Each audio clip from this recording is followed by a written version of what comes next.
नमस्कार आप सभी को, यहाँ जितने भी मीडिया फ्रेंड्स हैं। आप लोगों को याद होगा हमारे जितने भी अरुणाचल के आवाम है, स्पेशली ईस्टर्न पार्लियामेंट्री के, इन पर्टिकुलर ईस्ट सियांग के जितने भी आवाम है पासीघाट के, उनको याद होगा कि 20 सितंबर को इसी अरुणाचल प्रदेश का जो प्रेस क्लब है, यहाँ पर मैं अपने INC councillor Pasighat municipal council के 6 मेंबरान के साथ फर्स्ट फेज ऑफ अपना प्रेस कॉन्फ्रेंस कर चुकी थी regarding the abuse of power that the district magistrate incumbent chief councillor जो करते आ रहा है, उनके बारे में किया था कि कैसे करके पासीघाट म्युनिसिपल काउंसिल में 8 काउंसिलर जो चुन के आते हैं, जनता अपना रिप्रेजेंटेटिव भेजते हैं ताकि उनके एरिया में डेवलपमेंट हो, विकास हो, प्रगति का काम हो। लेकिन कैसे करके जो आवाज मेजॉरिटी उसको दबा के 6 जनों को हटा के 2 जन जो भारतीय जनता पार्टी से बिलोंग करते हैं, कैसे करके अपना पावर अब्यूज करके वो आज तक शेमलेसली चेयर पे विराजमान है। तो उसी के लिए आज अपना जस्टिस का लड़ाई लड़ते लड़ते आज महीना भर हो गया है, महीना भर से ज्यादा हो गया है। तो हम अपने आवाम को अपडेट देना चाहते हैं कि स्टेट इलेक्शन कमीशन ने हमारी पुकार सुनी। स्टेट इलेक्शन कमीशन ने इस महीने के 1 तारीख को एक ऑर्डर निकाला जिस पर जितने भी एलिगेशन थे, जितने भी कंप्लेंट थे, हमारे जो 6 INC Indian national Congress party के जो 6 काउंसिलर थे पासीघाट म्युनिसिपल काउंसिल से, उनके ऊपर जितने भी एलिगेशन, जितने भी डिस्क्वालिफिकेशन का जो उन्होंने सामधान दंड भेद अपनाया था, जितना भी गैर कानूनी तरीके से उनको एक्सपेल किया था, उनको रिमूव किया था उनके चेयर से, उनके सीट से, उनके काम में रोक टोक लगाया था, स्टेट इलेक्शन कमीशन के ने जस्टिस दिया है, अपना न्याय दिया है। उसके हिसाब से जिन्होंने जो पासीघाट बीजेपी सिटी के जो प्रेसिडेंट हैं Shri Kaling Tabing ji, BJP unit district east Siang के जो प्रेसिडेंट है श्री आकू बोरा, और ईस्ट सियांग इंचार्ज बीजेपी के जो है मीरम कोमुत ने जो एलिगेशन डाला था, जो गैर कानूनी तरीके से उनको डिस्क्वालीफाई किया था 6 आईएनसी के काउंसिलर को, उसको नल एंड वॉइड करार दिया है स्टेट इलेक्शन कमीशन ने। और जो 6 आईएनसी हमारे काउंसिलर है श्रीमती यालुप निगंग योमसो, श्री कालिंग दोरुक, श्रीमती रेवेका पान्यांग मेगू, श्रीमती पोनुंग रादेंग सारिंग, श्रीमती मुमसी धूपक लोलेन, श्री ओकेन टाइम जी, उसके ऊपर से जो डिस्क्वालिफिकेशन का, जो डिस्क्वालीफाई करने का अपने पोस्ट से, काउंसिलर्स पोस्ट से, वो उसको नल एंड वॉइड कहा गया है। और इन 6 काउंसिलर को आईएनसी में मर्ज होने के का जो प्रोसेस था, उसको बीजेपी ने गैर कानूनी माना था, उसको बर्खास्त कर दिया गया है। उनका मर्ज होना आईएनसी में उसको वैलिड कर दिया है, उसको करेक्ट कर दिया है। विद दिस ऑर्डर, इस जस्टिस का आभार व्यक्त करते हैं हम स्टेट इलेक्शन कमीशन को कि फाइनली जो टाइम लगा या देर हुआ, कम से कम जस्टिस तो मिला हमारे 6 काउंसिलर को, आईएनसी काउंसिलर को। इसी के चलते आगे हमारा जो आईएनसी के 6 काउंसिलर हैं पासीघाट म्युनिसिपल काउंसिल के, उनका डिमांड है कि जब स्टेट इलेक्शन कमीशन ने उनके ऊपर जो आरोप लगाया गया था, उनको डिस्क्वालीफाई कर दिया था, उनको पार्टी से, प्रीवियस पार्टी से एंटी पार्टी का जो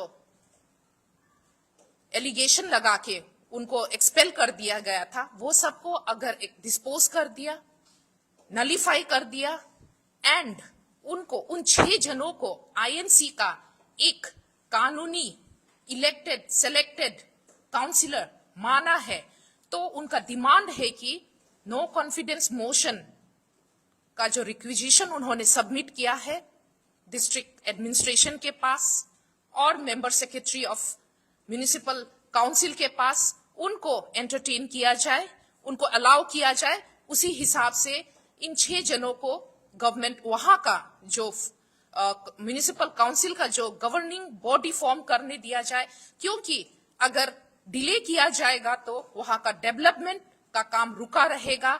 वहां का जो पब्लिक इन पर्सन डेवलपमेंट है, एरिया इन पर्टिकुलर जो डेवलपमेंट है, डिस्ट्रिक्ट इन जनरल डेवलपमेंट है, वो रुक जाएगा। तो इसलिए आगे why this 6 councillor and the party INC is demanding for no confidence motion, इसलिए है कि जो इनकम्बेंट चीफ काउंसिलर है श्रीमती हमारा ओकियम मोयोंग जी, उनका वो पोस्ट होल्ड करना वो गैर कानूनी है, इलीगल है। स्टेट इलेक्शन कमीशन के ऑर्डर के बाद वो तो इट्स प्रूव्स दैट कि वो पावर अब्यूज है, वो पावर अब्यूज करके अभी तक वो कुर्सी पे बैठा हुआ है। उसको मॉरल ग्राउंड में रिजाइनेशन देना चाहिए और आगे ये जो 6 काउंसिलर है उनको मौका देना चाहिए पब्लिक और डेवलपमेंट के हित में काम करने का। अगर जो इनकम्बेंट चीफ काउंसिलर है श्रीमती मोयोंग जी बिना मॉरल ग्राउंड में रिजाइन किए वो पोस्ट खाली नहीं करता है, तो वो बहुत सारे जो लैंड ऑफ द लॉ है या म्युनिसिपल का लॉ है या फिर इस देश का कानून है उसको अट्रैक्ट करता है एंड इट इज पनिशेबल। आप ये देखिए कि जब स्टेट इलेक्शन कमीशन ने सब डिस्पोज कर दिया केस को INC 6 काउंसिलर के हित में, तो उनको वहां बैठना वो अनलॉफुल है। अभी तक वो अनलॉफुली उस कुर्सी पर कब्जा करके बैठी हुई है। ऑफिशियल बिजनेस को, ऑफिशियल कम्युनिकेशन को डील कर रहा है। जितने भी फाइल मूवमेंट्स है उस पे अपना हस्ताक्षर, अपना इनिशियल जारी कर रहा है, जबकि वो गैर कानूनी है। और उसको अलाउ करते हुए डिस्ट्रिक्ट मजिस्ट्रेट जो DC है हमारे ताई तागू जी, वो चुपचाप बैठे हुए हैं कि उसी के एरिया में, उसी के जुरिस्डिक्शन में ऐसा गैर कानूनी चल रहा है, उसको वो एंटरटेन कर रहा है। इन सब के ऊपर the state government is sleeping quietly, not initiating any legal action against them. तो ये बहुत जाती है। अब आप ये बताइए कि आगे आप ये देखिए कि अरुणाचल प्रदेश म्युनिसिपल एक्ट 2007 के according and the same time the member of Arunachal Pradesh urban local bodies act, जिसमें disqualification on the ground of defection, उसके हिसाब से श्रीमती मोयोंग जी को चीफ काउंसिलर के सीट में बैठने का कोई राइट नहीं है। That is illegal, unlawful, and it's embossing the practices of corruption in the administrative process. तो आगे आप ये देखिए कि जब स्टेट इलेक्शन कमीशन ने INC के 6 काउंसिलर को के हित में जस्टिस दिया है, देन हमारा जो इनकम्बेंट चीफ काउंसिलर जो है पासीघाट म्युनिसिपल काउंसिल का श्रीमती मोयोंग जी किस हिसाब से वहां अपना ऑफिशियल कार्यक्रम कर रहा है, बिजनेस आवर हैंडल कर रहा है। आपको पता है कि कोई भी कानून, एनी गवर्निंग इंस्टीट्यूशन अगर कोई भी development activity for the in favour of people, in favour of district, in favour of community और से स्टेट इंप्लीमेंट करता है, तो उसको उसी गवर्निंग इंस्टीट्यूट के मेंबरान से मिनिमम 1/5 मेजोरिटी का कंसेंट लेना होता है, जबकि 2/3 मेजोरिटी जो है इनकम्बेंट चीफ काउंसिलर के अगेंस्ट में है। वहां बस 2 जन है आउट ऑफ 8 और INC के पास 6 जन है। तो किस हिसाब से वो अपना illegal, unlawful official business hour run कर रहा है और बिजनेस कम्युनिकेशन डील कर रहा है। This attracts another punishable law उसके अगेंस्ट पे। तो इसलिए हमारा यही दरख्वास्त है कि नो कॉन्फिडेंस मोशन जल्द से जल्द हो। फिर आगे ये देखिए कि डिस्ट्रिक्ट मजिस्ट्रेट इस अनलॉफुल एक्टिविटी को कैसे सपोर्ट कर रहा है, why he is silent, why he is silent on this serious issue, जहां पे एक एरिया का, एक डिस्ट्रिक्ट का डेवलपमेंट, विकास, उन्नति होना है, उसको 10 साल पीछे क्यों ले जा रहा है। इन 5 साल का हिसाब क्या हमारे डिस्ट्रिक्ट मजिस्ट्रेट श्री तागू जी दे सकते हैं? अब ये देखिए कि 6 आईएनसी म्युनिसिपल काउंसिलर को हटा के 2 जन के साथ वो क्या कर रहा है। तो ये क्लियर कट है कि ये तीनों मिलकर गैर कानूनी एक्टिविटी कर रहा है। और आगे ये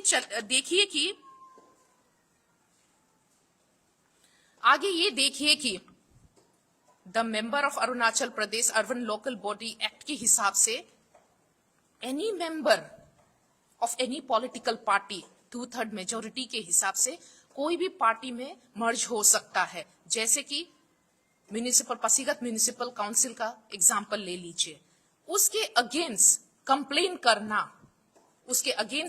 करना, उसको डिस्क्वालीफाई करने के लिए एक गैर कानूनी षड्यंत्र रचना, एग्जिस्टिंग एडमिनिस्ट्रेशन को, कानून को गुमराह करना, ये भी पनिशेबल है। जैसे कि आप ये देखिए कि 6 आईएनसी काउंसिलर के अगेंस्ट हमारा सिटी बीजेपी यूनिट के प्रेसिडेंट, डिस्ट्रिक्ट के president BJP, east Siang district के प्रेसिडेंट बीजेपी और इंचार्ज तीनों ने मिलकर, कालिंग ताबिंग जी, अकू बोरांग जी, मीरम कोमुद जी, तीनों ने मिलकर एडमिनिस्ट्रेशन को गुमराह किया without any prima facie evidence. तो आप सोचिए, they are also punishable under the law, क्योंकि किसी को बिना एविडेंस का कानून को, एडमिनिस्ट्रेशन को गुमराह नहीं किया जा सकता। और आगे ये देखिए कि बहुत सारे चीजें हैं। द एडमिनिस्ट्रेशन इटसेल्फ, जब 6 आईएनसी काउंसिलर ने अपडेट किया था उनके मर्जर के टू अनदर पार्टी, जब इन्फॉर्म किया, नो कॉन्फिडेंस मोशन के लिए रिक्विजिशन डाला गया, पहले प्रेस कॉन्फ्रेंस में मैं बोल चुकी हूं, तब भी as far the municipal act, as far the existing law of the country, हमारे डिस्ट्रिक्ट मजिस्ट्रेट ने, एडमिनिस्ट्रेशन ने कोई कार्यवाही नहीं किया। ये कदम उठाना एक प्रोसीड्यूरल लैप्स है, दूसरा non compliance to the existing law है। तो उस हिसाब से इवन डिस्ट्रिक्ट मजिस्ट्रेट, जो इनकम्बेंट डिस्ट्रिक्ट मजिस्ट्रेट है, उनका भी हरकत गैर कानूनी है and it is also punishable. और आगे आप ये देखिए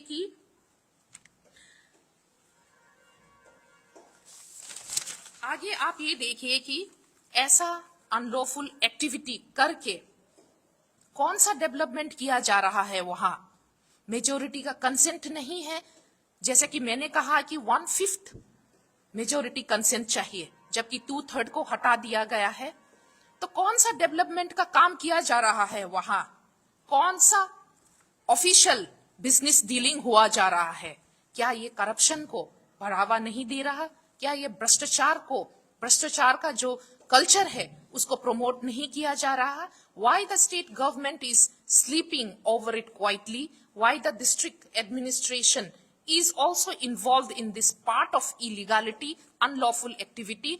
Why the chief councillor and the other councillor member which is supporting chief councillor, incumbent chief councillor in this illegal activity has no morality to vacate the seat and let the valid party come into and work for the people and the development of the district and the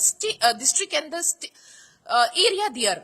तो आगे ये हमारा question है, इसलिए state election commission को धन्यवाद देते हुए, उसको आभार व्यक्त करते हुए, हमारे पार्टी का और 6 आईएनसी काउंसिलर का ये डिमांड है to the DC, to the member secretary of municipal council कि जल्द से जल्द इनके रिक्वेजिशन को एंटरटेन किया जाए, नो कॉन्फिडेंस मोशन अलाउ किया जाए and let them have the legal right to choose their leader among themselves, और for to regain the public trust, to speed up, to accelerate the development that is lacking that has fallen, that has lapsed for long period of time. इसलिए आगे आप सभी आवामों से भी दरख्वास्त है पासीघाट के इस सियांग से कि अपना स्टेट, अपना लीडर को सपोर्ट करे, उनको मौका दे आगे काम करने का. Thank you.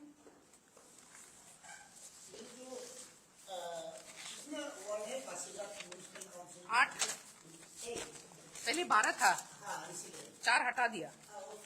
तो 8 में से 6 कांग्रेस का हाँ हाँ. बहुत आया, हम लोग समझ सकते हैं. अभी आप लोग काफी खुश हैं, 2 कदम आगे हैं. अभी 8 में से 6 आपके साथ में है. तो क्योंकि आप लोगों का मांग नहीं मान रहा है पासीघाट म्युनिसिपल काउंसिल में, तो अभी क्या करने का प्रोग्राम है आप लोगों का?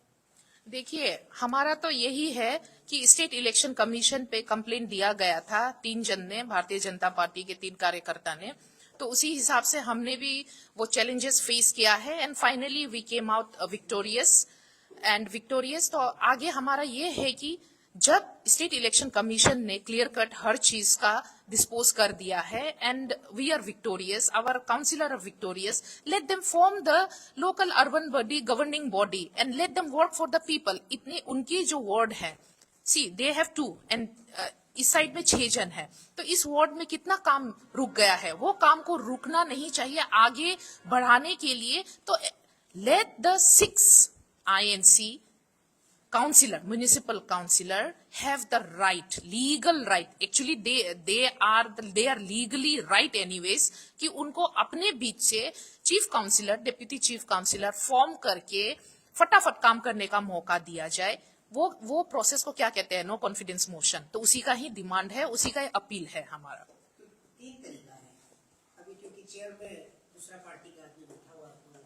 तो एक है दरखास्त करना है, दूसरा है रिजाइन करना है, तीसरा है नो कॉन्फिडेंस मोशन. देखिए, the thing is that first of all is that जब स्टेट इलेक्शन कमीशन का ऑर्डर निकला है तब वहां पे क्या होता है, ऑटोमेटिकली जो है the ball is on the court of INC 6 municipal court. लेकिन हम लोग अपना तमीज दिखाते हुए उनको कह रहे हैं कि, अपील कर रहे हैं कि मॉरल ग्राउंड पे रिजाइन करो. You have to vacate the seat and let the 6 councillor work, constitute the governing body.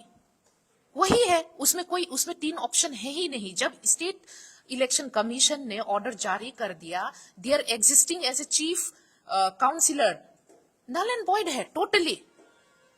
आगे उनका जाने का भी नहीं है. अगर वो कंटिन्यू करता है, that is abuse of the power and it attract certain law, और वो जेल भी जा सकता है, पनिशेबल भी है. उसके साथ साथ DC भी अंदर जाएगा. साथ साथ द पब्लिक ट्रस्ट जो है वो इस गवर्नमेंट से खत्म हो जाएगा. वो एक साइड का आपने बिल्कुल सही बोला कि ऐसा होता है और वो सिस्टम में भी है. लेकिन अभी कांग्रेस क्या करेगा? 6 काउंसिलर है, मेजॉरिटी में है, ऑलरेडी जिताया हुआ है. We will form the local urban governing body.